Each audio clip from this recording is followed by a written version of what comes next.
This is such a good message because the fear is the number one thing that holds them back. The thing that you're afraid of and you're hiding is the thing that's building up in the back of your mind. We don't get paid for all of our successes. We get paid for our failures. I would say, 90% of the breadcrumbs were just to get. I think that is probably one of the most empowering things I've heard because, hello, welcome to this episode of The Growth Game. I am so excited about today because I have a very special guest, Lori Harder, with us, and she is a best-selling author, lifestyle entrepreneur, and founder of Glossy, and we're going to talk about the essential things that you can do in your everyday life to start stepping into your power and towards your passions as an entrepreneur, whether you're a complete beginner or you're a little further down the road. This is a must listen, and I can't wait for you to tune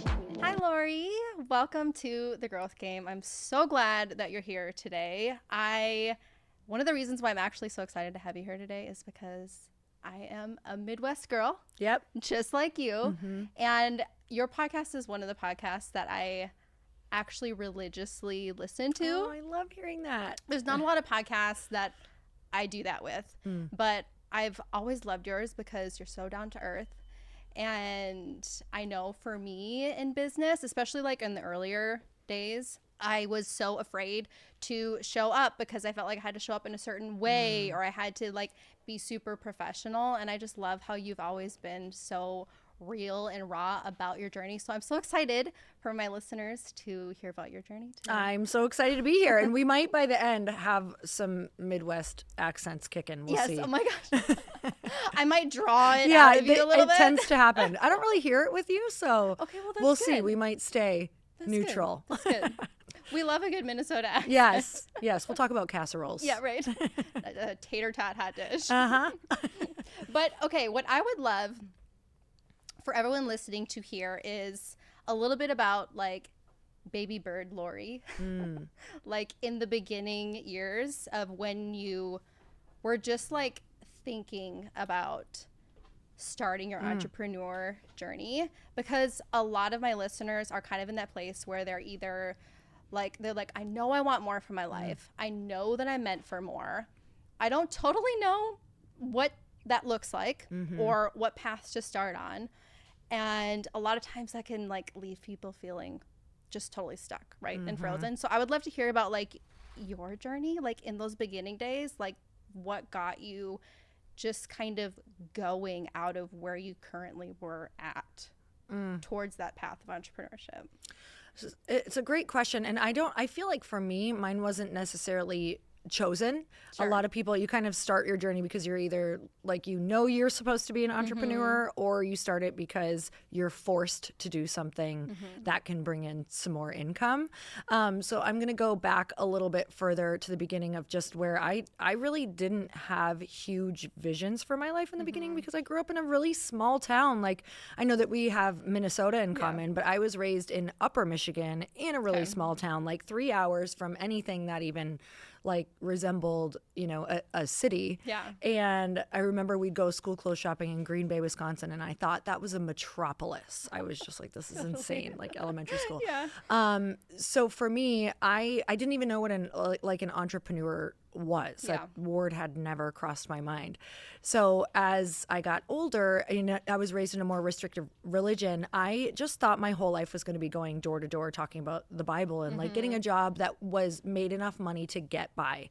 And so this story, like I had a good life, but I just was going to stay small. Like that's just what I always assumed. It would stay small and this is what normal. I would be doing. It was very normal.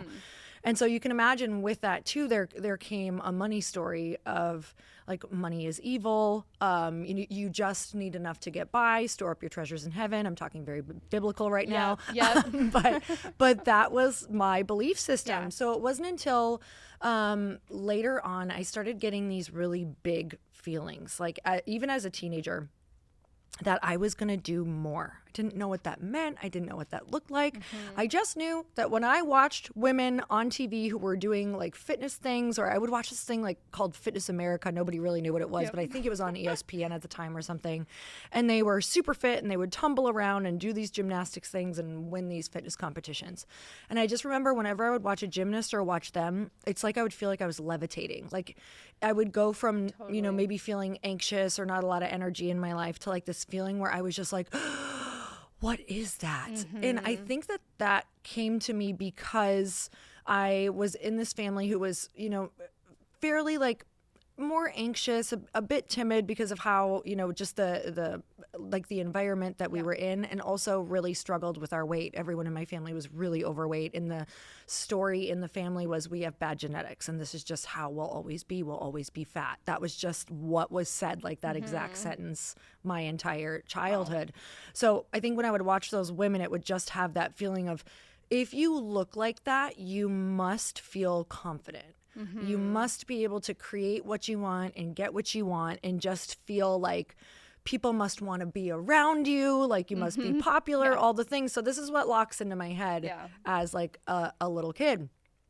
And so fast forward, when I end up moving out of the house, a little bit later on, I meet my husband and I have these big dreams of being like a personal trainer or a fitness trainer. At the time, like Biggest Loser was on TV, and that was kind of the version of celebrity if you were a fitness person, was be on fitness covers or be on like a Biggest Loser TV show. So this is what I have in my head. And at the time, though, I didn't graduate high school. I was having anxiety attacks and panic attacks whenever I would even be around like a group of 4 people. So I remember we would go out to dinner and it would be like new couples that my husband would invite or whatever from work. And I would like drink like 3 beers before we go out. This is so Midwest. But I had such anxiety that I was like, I don't even know how I'm going to talk in front of these people. So I like to tell that story so people really understand. I've spoken on stages in front of 15,000 people and I needed, you know, 3 beers before I spoke in front of 4. So like you can figure this out. But, you know, at that point, I wasn't forced to. My husband was making pretty good money at that time. He was moving up the corporate ladder. He was in the financial industry. I wasn't forced to have to do much. So my panic and anxiety was growing because I wasn't doing anything to overcome it at that time. So as 2008 came, when we had been married a few years and he was in the financial industry, what happened in 2008 is everything collapsed. And so he lost his job. We lost our money. We were in debt by like $300,000, which at the time in 2008 in the Midwest might as well have been $3 million.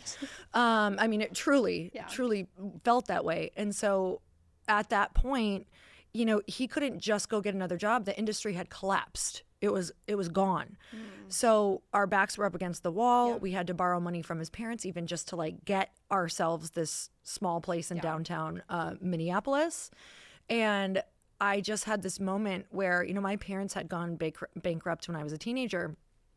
And it just felt so familiar, like this cycle that it was visceral. I was like, I cannot go through this again, like ever again. And I remember when Chris came home and told me like the situation we were in, like, so we're losing our house, we're losing everything, we have no money, and I have no job to go to. From being young to making a lot of money to that, like I was just like, I thought that we got out of this, you know, I thought that we have fixed this problem. And it was, you know, Chris always tells this story. For him, this is kind of his moment where we had just furnished this beautiful house, and we had people come in because we had to put all that furniture on Craigslist. We had them come in and buy it for literally pennies on the dollar, essentially free, because nobody wants to buy anything used. Is like you buy it for nothing, you know. And we were just sitting there watching all of our stuff that we just thought, you just think it's going to be there forever. Like walk out the door, have to let go of everything that we had and start over. And so when he had told me this, I said to him, and I looked him in the eye, and I was like, this will never happen again. And that was the moment for me that everything switched. It was like the pain of me facing my fears in that moment became less than the pain that we were actually in real life.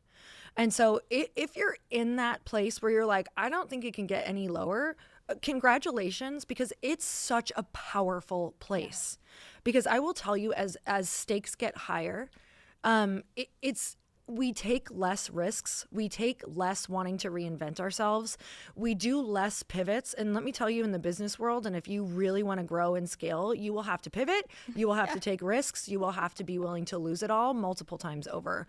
And so that was really the spot for me, that it was like, well, what do I do now? How do I figure this out? And that's how I started getting into the entrepreneurship world. But it started small. It wasn't like, oh, I'm going to start this huge business. It started in, I was a personal trainer at an LA Fitness, and I wanted my own studio. And I also knew that I needed to make more money than $6 per 30-minute session that I was making. And so this all happened while I was working there. And I remember telling people what my vision was, and I talk about this a lot on the podcast, which I'm sure you've heard, is to make sure you proclaim your vision to anyone you come in contact with, because you never know who has the ability to bless you with the next step. And so I would always tell my clients, like, oh, I have this dream of starting my own personal training studio. And so when this all happened, I was like, okay, now I really want to start it. And I was talking about it more. And one of my clients said, hey, I just started my own chiropractic center. There's a lower level of my center, and it's an unfinished basement, but you can have it. Like, you can train me for free for a little while you get on your feet. So like 3 months, you don't have to pay me rent. You can train me for free, get some clients, but it's raw. It's like, it's bare bones down there. You can see the 2x4s, and you can see the insulation and the wires. And I was like, I don't care. Like, I'm at rock bottom. Give it to me. And so I started down there with just a few clients, and ended up growing that. And that was kind of my first experience with entrepreneurship. It started with her, with one client. And then it was like 2, and then it was 3, and then it was 5. And that also segued into our network marketing story that helped get us out of that situation. I love that. I love how you talked about how you didn't know that you didn't have this, you had your vision, but you didn't have like, I'm going to have this big company. No. You just moved with what you had in the moment and moved past the fear in the now. It's like breadcrumbs. Yeah. They're like these little breadcrumbs that they're being dropped, and you just have to follow each one.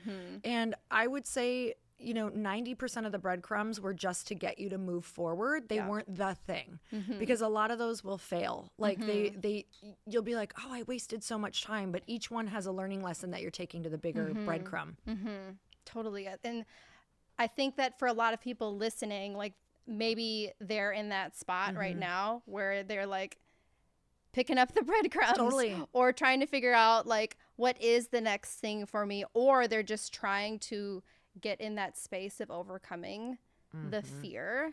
What would be like your kind of like tactical advice for people who are listening, who are in that spot where they're like, I know I want more. I've had my I'm done moment, like you did, where like, this is not what I want, but how do I move past that fear in the day-to-day? This is such a good question. So you have to figure out how to recreate the environments that bring up the fear and then go in them. So a lot of, it's not like there's some place that you can go necessarily. There are events and masterminds and things like that where you can go to like really confront your fears and like, oh, that'll trigger a lot of fear for me. But when you're in the very beginning, maybe you don't have the money for that. Maybe you're not even emotionally ready for that. So for me, I had to create scenarios where it would bring that fear up so I could face it. So I didn't even know that I was really like, I knew I was doing this, but I didn't understand that this was going to be the path for me throughout my entire career.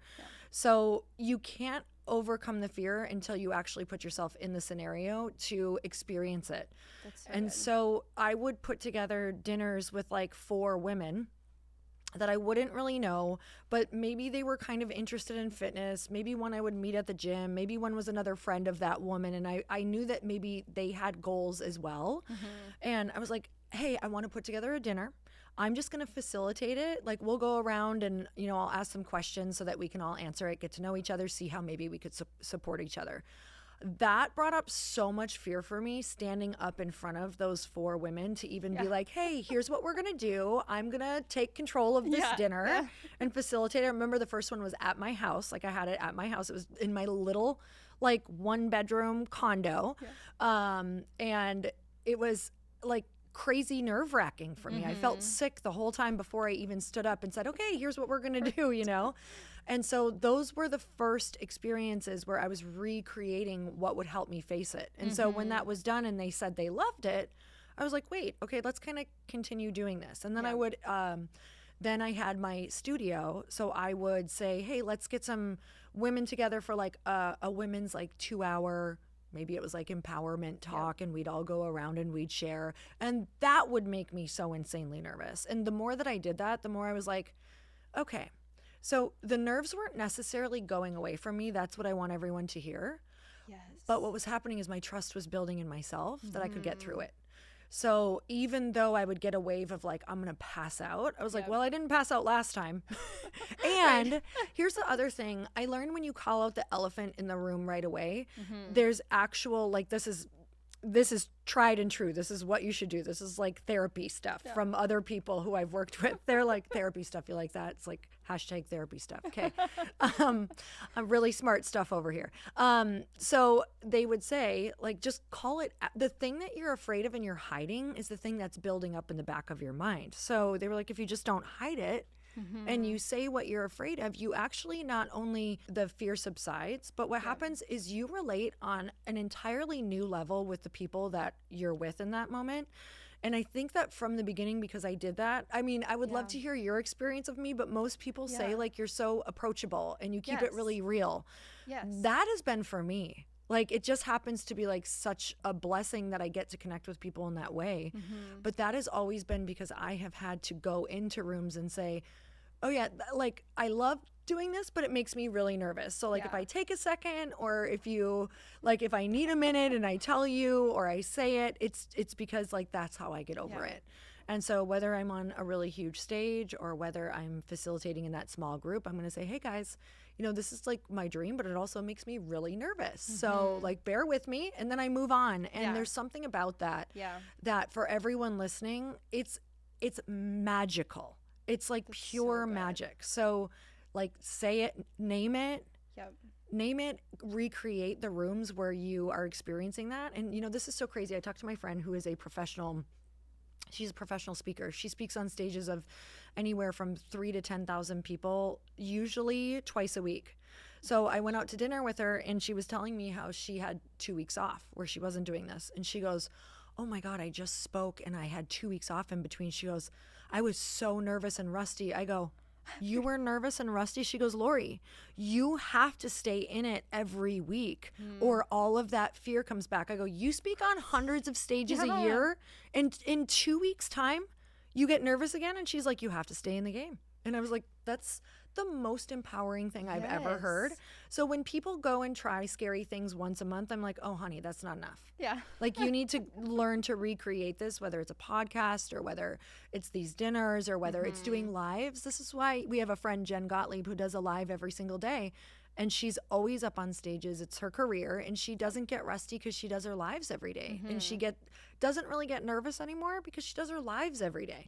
So she's doing that for herself to recreate that experience so that she doesn't even have the 2 weeks to build up of like, oh, is this scary? Right. I think that is probably one of the most empowering things I've heard, because it's so easy, especially when you're new.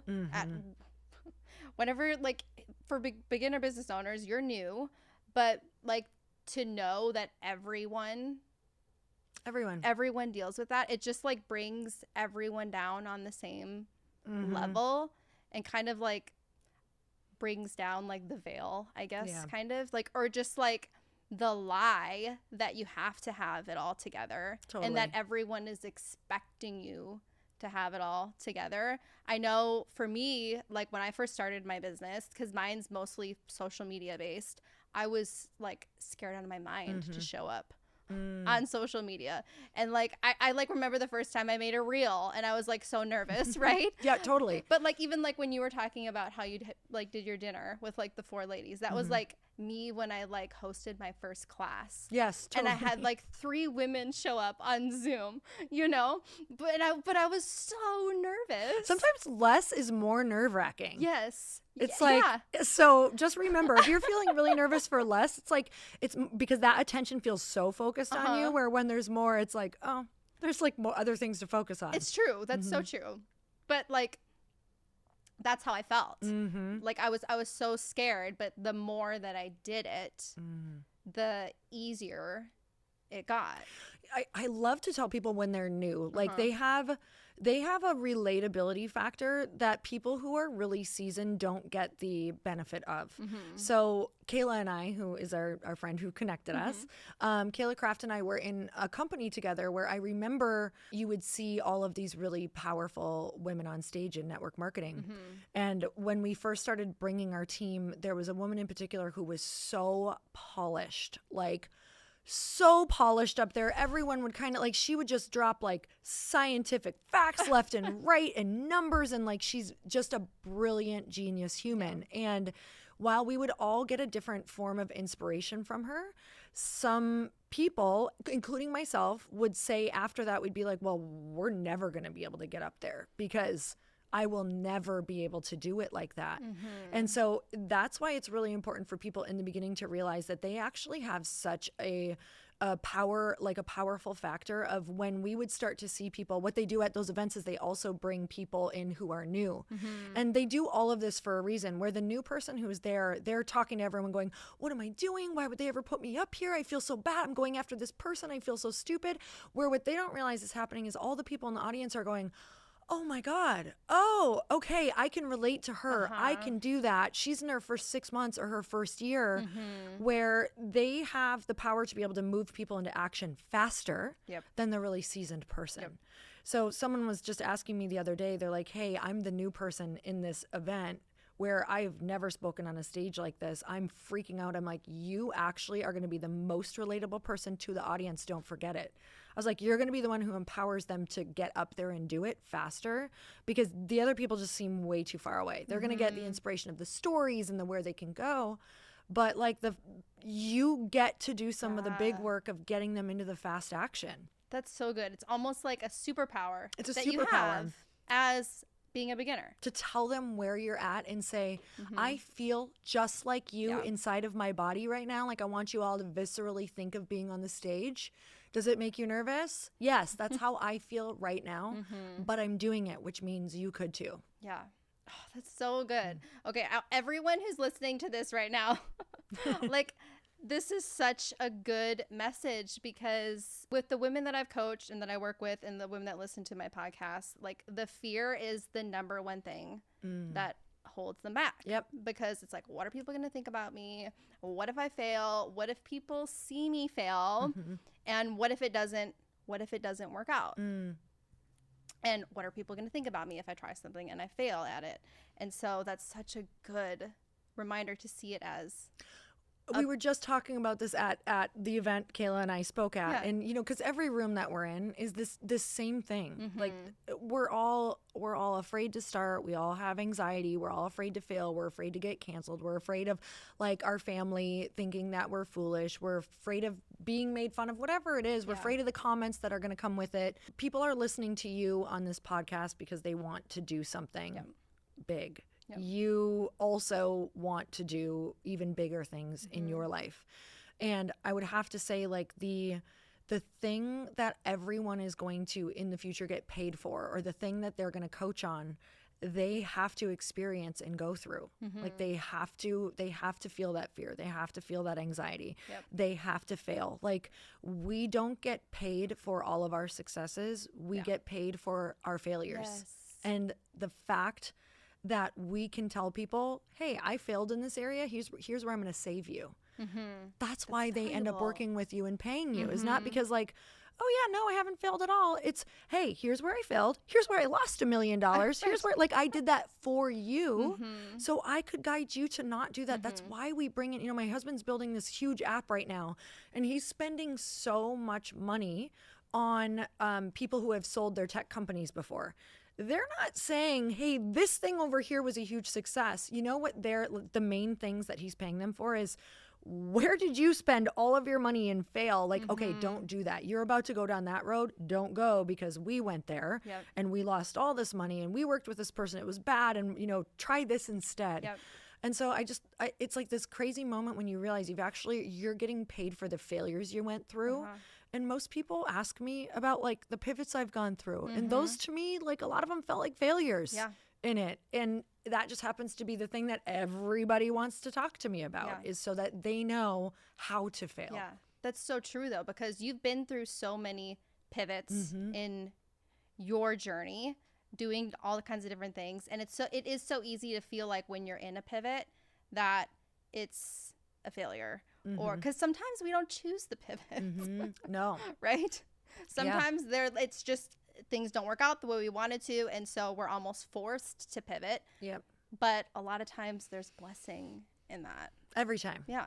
Every single time there's a huge blessing in the pivot. And the difference is that as you move through it, you're building up your capacity with each one. So the fear gets a little bit better, but it doesn't really ever go away, because you end up going for bigger and newer things every single season of your life.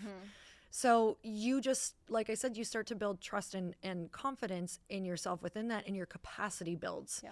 So I can say now, Chris and I, when we go on our walks, Chris is my husband, we have these days where I'm like, in one day, I deal with more stuff than I used to deal with in a 3-month time period. Like my capacity, like that's what people have to look forward to, is if you don't quit, if you find your tools to help deal with these things, like I'm a huge prayer person, I'm a huge friend, verbal processor. I'm a huge component. I'm a huge proponent. Yeah. I'm a huge component. I'm a huge proponent. Yeah. Well, whatever that word is, for getting into rooms with people who have gone through the hard stuff, so I can hear what it actually feels like when you go through it. I'm really big into, like, in those seasons, learning to support yourself with the food you eat, with like, oh my gosh, even though you want to go slam that bottle of wine, like it's only going to make your anxiety worse the next day. You're not going to be able to handle the stress and the fear. So like manage your nervous system as much as you possibly can with food, people, and your environment in order, and that will help expand your capacity as well.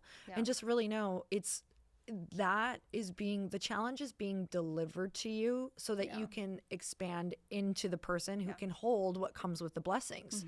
Because we always think like, oh my God, I'd love to wake up to 1 million followers tomorrow. No, you wouldn't. You legitimately could not handle the comments that would come underneath 1 million followers. You're not there yet. Like it would be too much for your capacity to handle if you can't handle where you're at right now. So the biggest thing that I can tell you that helps move you through this is, for every challenge that comes, say, thank you for giving me the exact challenge for me to be able to become the woman who can handle the big blessing that I want. And so the faster that you truly can say thank you and know that it's giving you a backbone, and know that that person that's making fun of you is teaching you to bless and release release, block even faster. If someone in your personal life who you thought was one of your best friends is like maybe completely betraying you on a level that you never fathomed possible, it might be because you need 3 more really supportive people in your life who will never do that, who are there for you for who you're becoming, not for who you were. And so the faster that we can say, hey, God, I don't know why this is here. I don't necessarily need to know, but I know that it's for me. Thank you. And just like wake up and figure out how you're just going to get through that day powerfully, how you shift your focus into something that's positive. Because in a business that's growing, in a life that's growing, you don't have time to sit and focus on the thing that's going wrong or the thing you don't want. The faster you can shift it into, what can I do? Who can I help? What is good? Who is good in my life? That's how you move through everything. That's so good. That's so good. It shifts your entire perspective when you think of things that way. It's like being refined in the fire. It's for you, so that you can become the best version of you, or the next best version of you that's ready for the next thing. Yeah, I mean, we have friends who we've gone through crazy things. They're going through crazy things. And it was like the faster that they shifted, they were going through like a huge thing where one of their partners was suing them. And it was like the faster that they shifted into like, wow, this really, really sucks. And this is maybe the worst thing I've ever imagined in my life for my business. But when they shifted into thank you, this has to be happening for something even bigger. Like they got through it faster, and truly the things on the other side are so much bigger. Like it's freeing them of more than you can possibly imagine, and allowing them to like know exactly who they should partner with in the future, what they should do, what they want to do, how they can help people down the road. And now like so much of their business even has to do with like helping guide people so that never happens. So it's such a crazy gift. It's just the longer that we look at it as a why me, the longer it sticks around. Like getting out of that victim mentality. Totally. That's so good. And I think too, like for a lot of my listeners, it's so easy on social media to compare yourself. This is just what I was thinking of as you were talking. You pop on Instagram, and you, as a business owner, a lot of times, like if you're in a specific niche, you end up seeing a bunch of other people in your niche, right? So it's so easy to like get into comparison mode and see other people having success or making more money than you, or like doing the things that you want to do, but you're not quite there yet. What do you feel like in whatever point in your journey, like where you felt like you weren't yet reaching your revenue goals, because that's like, that's what so many people get like so laser focused on. I mean, obviously, yes, we're growing businesses. We want to reach our revenue goals, but was there like something else that helped you to like focus on instead of that actually helped you to get there? Do you know what I mean? Like if people, like it's just so easy to get so consumed by I have to reach this number that a lot of times I feel like it holds people back. I think that you have to, all I can think is the 80s song, like hold on loosely, don't let go. But like if you cling too tightly, you'll lose control. Truly. Because totally. It's, the revenue goal is always there. Just it's like a North Star. It's what you would love to do. It's what you can work backwards from. It doesn't always mean reality is going to give you that, and I even hate the word reality, but like it doesn't necessarily mean that's the timeline that is for you. And there's a lot of reasons for that, for real. I can tell you that there were years where it was like, why am I not making this money yet? And when I started to make it, I understood why. Like I was like, oh my God, I wouldn't have had the boundaries maybe with my family or maybe with friends. Like it would have been a disaster. And it just, there are reasons why it's not happening yet. It could be because you could like run into that money and not have your foundation set up. It could destroy your reputation with every single client that you have, because you didn't have things set up properly or legally. You could have got sued. It's just crazy. So you have to set the goal, work as hard as you can towards that goal, and then like be so grateful for where you landed. And always reassess and always look at the data, like always I think it's really important to kind of bring someone who's way ahead of you in and say, hey, can we look at this? What do you think this was about? And even like internally, where are the blocks? But we can't get stuck on why this person's making all this money and why you're not. The other thing is I got really stuck on this in the beginning with, we were in network marketing world, and when we were also doing like a lot of digital courses, and a lot of my career started doing fitness challenges. And I had one friend who was also doing fitness challenges, which was awesome because I could learn a lot. But the different things that I didn't know is as I would watch these people who were doing, these even bigger, which is so crazy. At the time, back in the day with Facebook, you could get like your ads would really reach people. I would have almost 40,000 people on most of it would I was like, I'm so sad, because she would have 300,000 people on or 1 million people on. Like it would be mind blowing, right? So that was the first point where I wasn't appreciating all of the people I had on, because I found my person I was going to hone in on and be like, why am I not here? Well, things that I didn't know behind the scenes of some of these people I was comparing myself to is like, they're spending way more money on Facebook ads than me. Like maybe I wasn't even spending much money, or in some things we launched, we didn't spend at all. Or, when we were launching courses, some people would have 30 affiliates or 50 affiliates that we would have 0 affiliates. So even though some of our courses were maybe making 300K or 500K, this person who I'm comparing myself who made 5 million in a launch, they also paid out 4 million of it to like their affiliates and all of these other people. So when you're comparing, you have to realize they might have a totally different team. They might have invested different. They might be way ahead of you. Those numbers may not be at all what you think, and people are all inflating their numbers right now to try to get more clients. So you have to be aware of what's actually happening and just remember, like, you're on your own journey. Let's bring in a coach. Bring in someone you can trust who's a little ahead of you. Like, use those opinions for what's important in your business and kind of block everything else out, because you don't know the reality of any of it. So you're going to be comparing yourself to something that's totally fake. Yeah. That's so true, because it's all you see is what you see, and there's so much behind the scenes that you just don't know, and people are going to show their best, I had this moment the other day where I have a friend, like an acquaintance, and I'm always kind of going, oh my God, she makes so much money in this one area. And I had gotten like some insight from somebody who had like worked on their team. And I was like, wait, her take home is like close to our take home, but she has this many employees. It blew my mind because even still at this point in my journey, I hadn't gone and done the homework to go, oh, what kind of life do I want? Right. That's the question to ask. Yeah. What kind of life do I want? And Chris and I don't want 50 employees. We don't want 100 employees. In fact, we want to keep it as bare bones as possible, because we've learned that like that's where our energy in life is best served, is not managing a ton of people.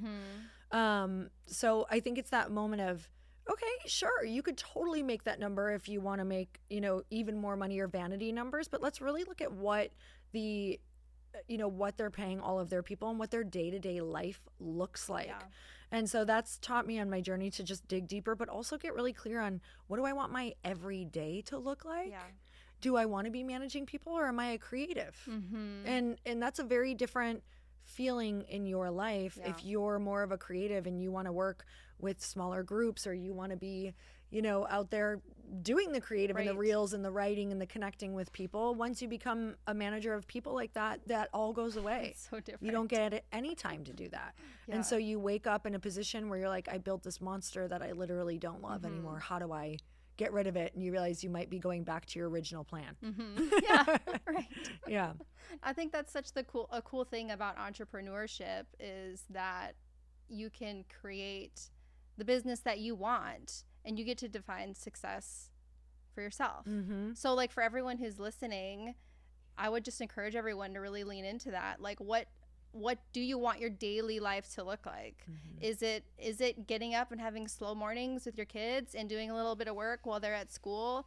Is it, being more busy, like you said? But it's so easy to see what other people are doing and say, well, they're successful, but their version of success and what they want for their life might be totally different than what you want. Especially right now at this season. It's just, what are you ready to build? And Yeah.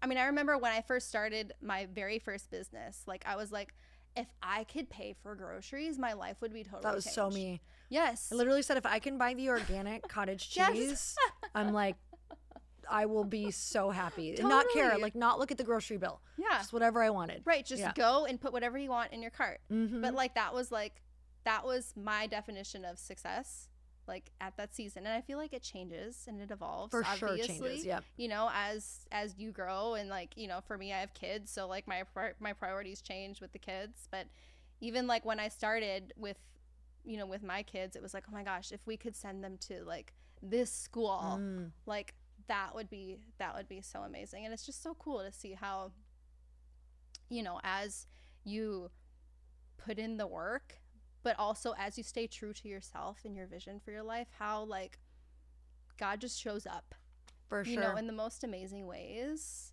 when you're faithful to follow the things in your heart. And I know that sounds so cheesy, but I know that's when things really started to shift for me in my business, when it was like, okay, I'm not going to keep doing things like the way I see other people doing them, because like I see them doing it and they look successful, but I'm going to start really leaning into the things that feel right for me and that light me up.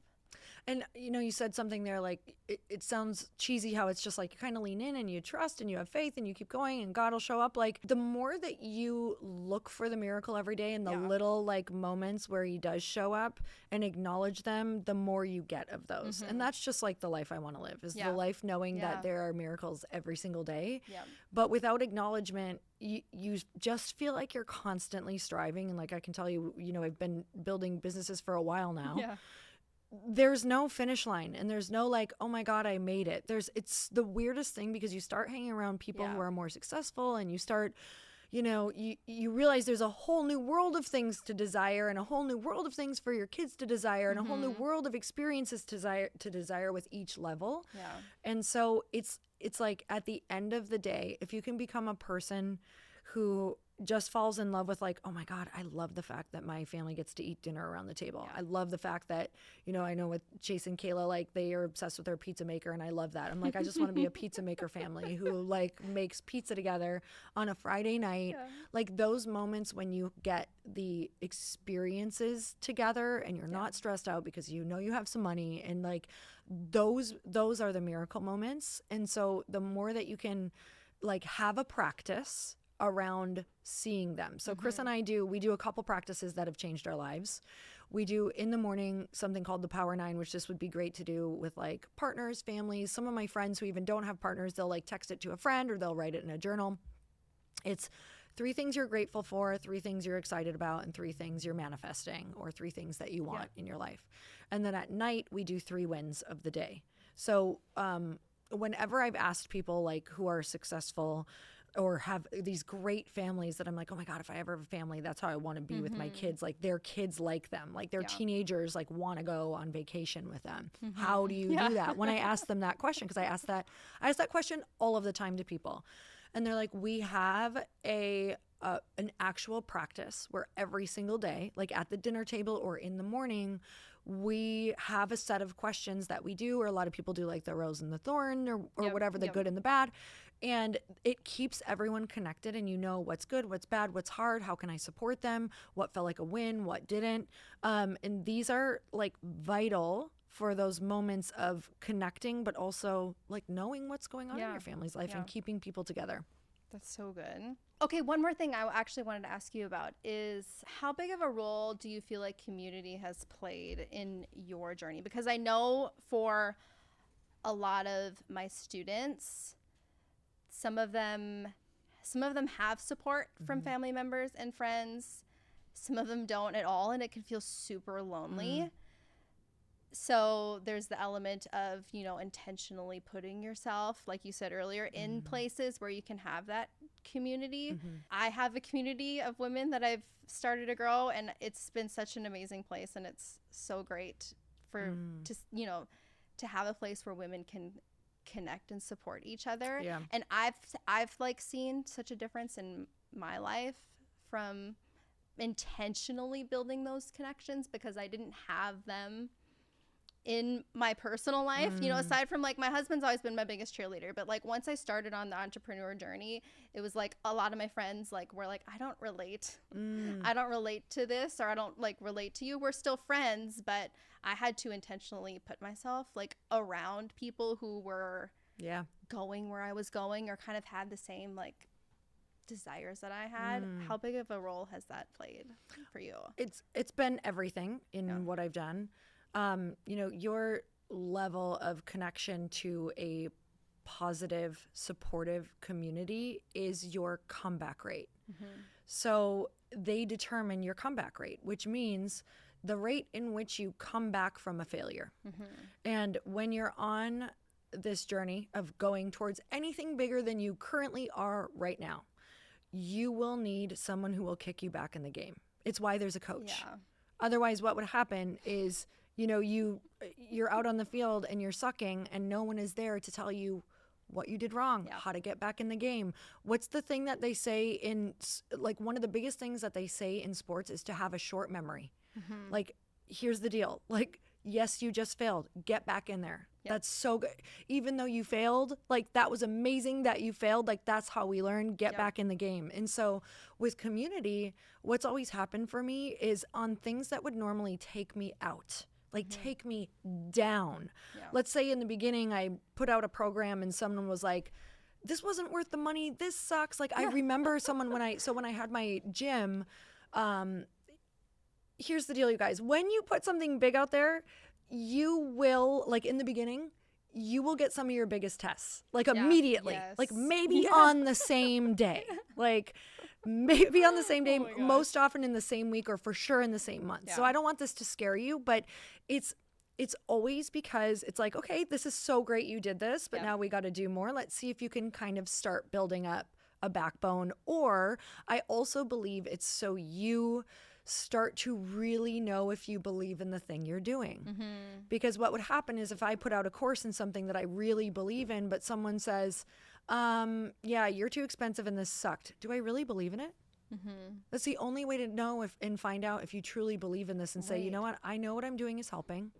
I'm going to have faith that my experience is enough to get somebody through something else or whatever it is. And it makes you realize what you stand for. If we never had anybody try to push us down, we'd never know what to stand for. Yeah. Like that's so true. It's just how you get stronger.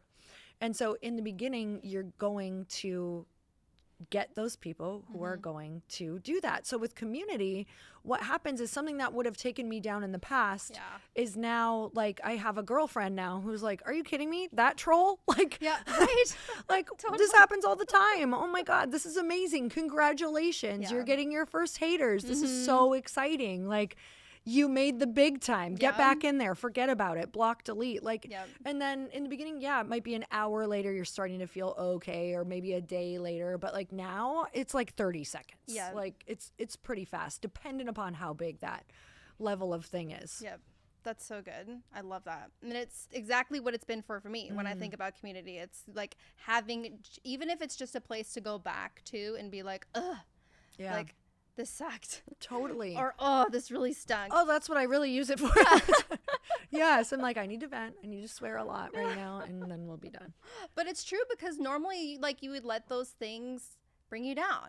Like, I had something that I thought of when you were talking about that in one of my first, like, big classes. Like, I had one class. It was 300 people on a Zoom call.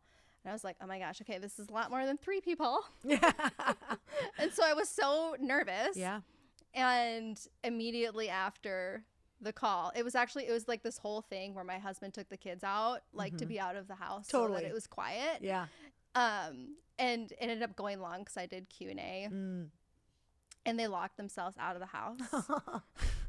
So they're like banging on the door, and I'm in the upstairs bedroom like hosting my call, and I can hear them banging, and I'm like, you know what, you guys, I gotta pause this for a second. Totally. And go let my kids in the house or whatever. But then right out, and you know, people were like, fine, whatever. Totally. But then afterwards I got an email from someone who was like, that was so unprofessional. I want my money back. And like, I was like, totally, you know, about it like the whole afternoon, because that was my first time hosting a big class like that. Yep. But I was able to go back to the people I was in community with, and they were like, oh my gosh, think about all the people who loved it. Exactly. Who didn't email you that. Yeah, you know what's crazy about that? I love that you use that story, because you don't want that person in your community anyway, because that gives you no flexibility to be a mother with a business. Right.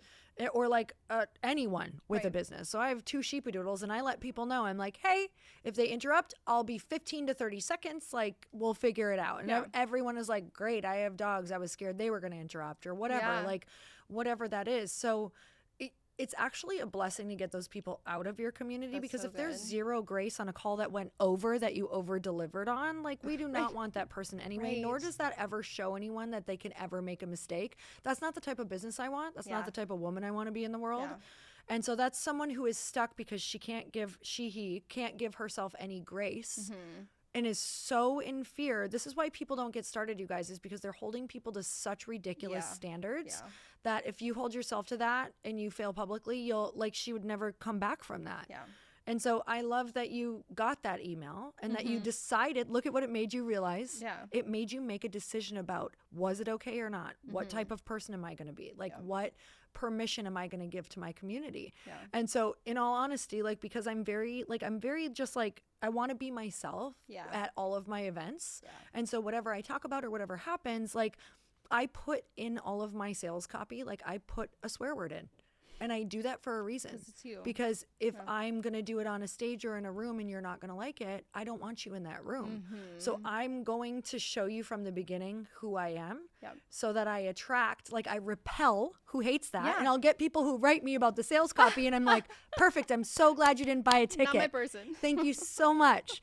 And so the faster we can show ourselves and who we want to be and just say, this is how my business is run. Like, even if you said, hey guys, you know what? My kids are at the door. This is how my business is run. You're going to see some of my family. Like, you're going to see this, you're going to see that. And it's going to give you permission that probably actually would have kept the email. Maybe not with this person, but that's like a way that you can say, this is literally what you're going to see in this program. Yep. This is how it's going to be. Because I want to give every mom out there permission that if you're going to run a business, this is how your life is going to look. Permission to be human. For sure. Totally. You're humans running a business. You have permission to be human. Totally. It's just like the best part about living in the timeline that we live in right now. There's a lot of tough stuff, but there's so much good stuff. Okay. There's been so many good nuggets here. I think this is going to be one that people are going to have to re-listen to. But I think at the end of the day, like, to sum it all up, it's like, just be yourself. Lean into the vision that you have and that you want for your life.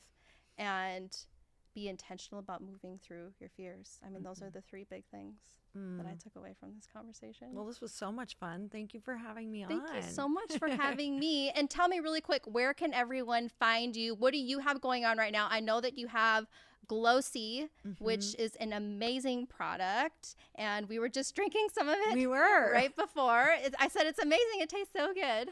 So Glossy is a skin routine you can drink. Okay. So essentially it is a skin and gut daily beauty supplement that you can take because beauty comes from the inside out.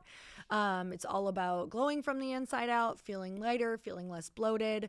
And it was one of those things that I created that I looked down at my hydration packet one day, the one thing that I was super consistent on. I sucked at taking all my supplements all the time. And I was like, but I take this hydration stick every day. I wish that it had more good stuff in it. It's like, if I could only do one thing for myself a day, what would it be? And that's what we created with Glossy. And I love it. It's like, was truly created for myself and my community. And that is at getglossy.com. That's GETGLOCI.com. And if you want a coupon code, we can give you a coupon code. We can do 25% off for your people with code. What code do you want? Brie with code Brie. So 25% off with code Brie, you guys, on your first subscription order. You can cancel at any time. And thank you so much for having me on. Thank you for having me. This was so much fun, such a good conversation. And I know that everyone's going to get so much out of this. And we'll link up all the things in the show notes for all of you. Thank you so much, Lori. Thank you. This is so good. Okay, so we're going to do a coupon code for your people. Yay. So it's 25% off with the code GROWTH. So we'll use your podcast. So code GROWTH, 25% off of their first subscription order. So I'm so excited for everybody to try it. Yay, everyone. You guys go to getglossy.com, right? Yep. Use that coupon code. Check it out. It's the best. You'll love it. Thank you so much. Thank you.